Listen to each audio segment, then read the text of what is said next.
Eduardo, do IST Paracambi. Eu tinha muito interesse de ter a sua opinião sobre uma coisa que me incomoda ou que me traz muita curiosidade. Eu sou uma pessoa que tem nessa questão da transmutação espacial, ou seja, como as arquiteturas mudam com o tempo. E dentre essas mudanças, por exemplo, um supermercado muda muito rápido. Eventualmente outras coisas mudam, até se destroem, como o cinema, por exemplo, está às vésperas de se destruir. Mas a sala de aula é algo extremamente estável. Como é esse auditório? Nos meus estudos eu vejo isso como uma coisa que vem herdada lá dos monastérios, ou seja, a sala de aula tem uma arquitetura semelhante à da igreja, como de certa maneira é esse auditório.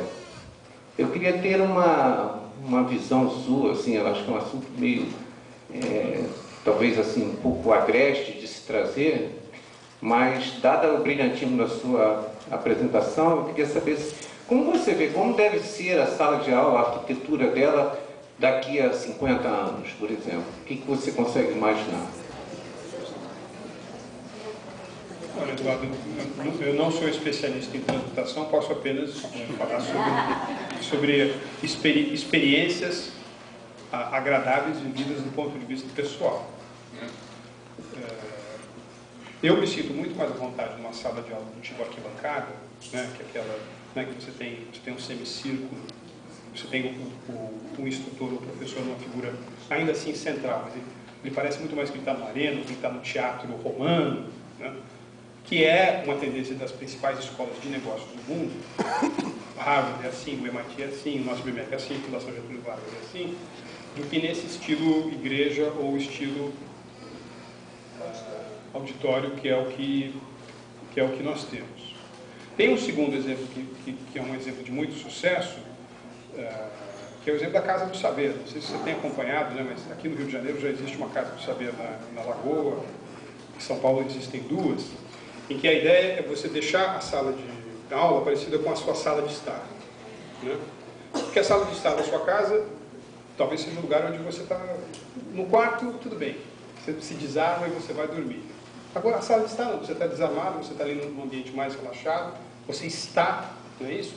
E, portanto, até do ponto de vista da sua relação com o espaço, com o seu próprio corpo, você estaria mais disponível à assimilação de conhecimento. Mas ainda assim você não tem, parece uma sala de estar, mas tem uma centralidade para a figura do professor. Aliás, é muito curioso, não sei se alguém já foi aqui numa sala de aula da Casa do Saber, o professor ele fica num platô um pouco superior ao do resto das pessoas, e onde há uma espécie de um troninho, quase como se o professor fosse um rei, sabe? Um reizinho onde ele vai se referir às outras pessoas. É um modelo muito agradável. Então você tem essa coisa da transmutação. E tem a terceira perspectiva de sala de aula, que para mim é o grande desafio, que é a sala de aula não presencial.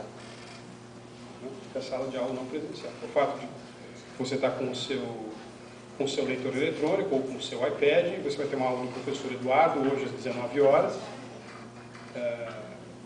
Como é que eu vou criar, além da tecnologia, essa comunhão não presencial com você? Esse que eu acho que é um tema muito interessante, porque os aspectos democratizantes dessa sala de aula são enormes.